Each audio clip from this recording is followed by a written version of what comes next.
Hello and welcome back to another episode. I'm not Luann, so I'm not as pretty as she is, but this is a very interesting episode, something a little bit different.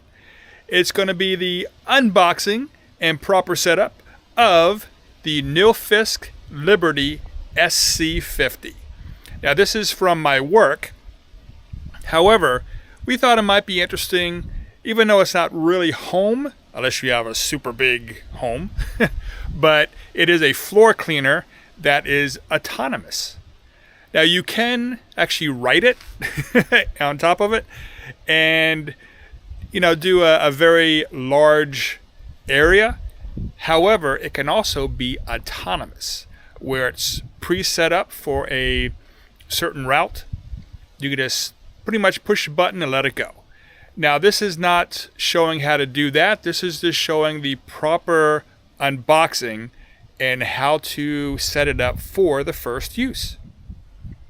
So come along with me and see what we can see.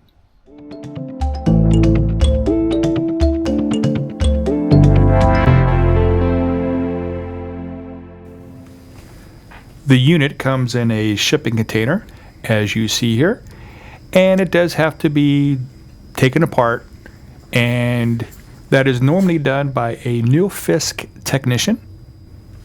But just in case that policy changes, this is how it's done. First, you want to make sure there's no damage to the box and crate. Then you simply cut the bands and you lift the box up straight up in the air. You will notice there is actually a wooden ramp that's already connected to the pallet. But before backing it out, the technician will have to take off the chocks under the wheels and the packing out of the innards.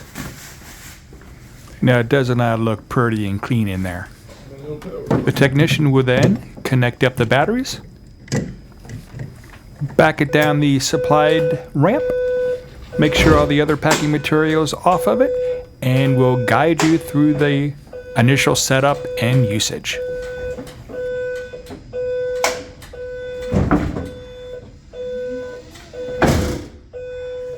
And that's all there is to it. Well, thank you for coming along with us to unbox and properly first set up the Nilfisk Liberty SC50. And as Luann would say, as always, be healthy and keep on cooking. Haha.